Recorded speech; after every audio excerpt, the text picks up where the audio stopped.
Mag-move on na lang daw para tapos na ang lahat. Tangina, ayan yung payo galing sa tao na kaahon na.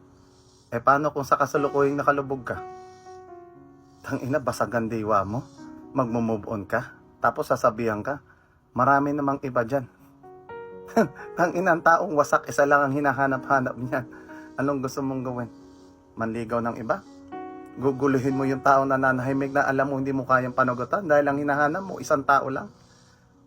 May proseso para dyan. Pero yung proseso na yan, tangina, masakit siya. Madugo, madilim yan. Una, pwede kang tumakas. Talikuran mo siya. Pilitin mong kalimutan kahit gaano kasakit. Pangalawa, paglaban mo para mapatunayan mo na kung gaano mo kamahal yan. Ipangako mo sa sarili mo na hindi ka magpapahawak sa iba hanggat mahal mo siya. Pero tol, kailangan mo tibayan. Tangina, magigiba ang mundo mo dyan. Ayun yung sakit na ikaw lang nakakaalam.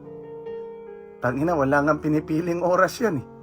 Umaga, tanghali, gabi. Kahit anong ang ginagawa mo, sumusulpot ng kusa, umakain ka, nagtatrabaho. Sa simpleng patayo-tayo mo dito, putang ina, maalala mo lang mukha niyan. Madudurog ka. Isipin mo mga alaala nyo. Ilang okasyon ang magdadaan sa'yo na hindi mo na siya makakasama. Birthday, Valentine's Day, Christmas, New Year. Tangina, di ba? Susukatin ng lahat sa'yo. Pasensya mo, antibay mo. Pero dapat alam mo, limitasyon mo. Pag nakita mo na siyang masaya, tol, parang awa mo na. Bitawan mo na. Kasi baka hindi na ikaw yung taong kailangan niya. Alalayan mo ang mental health mo.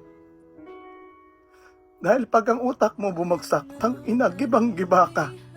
Alalayan mo ang mental health mo. Sino? Kayo?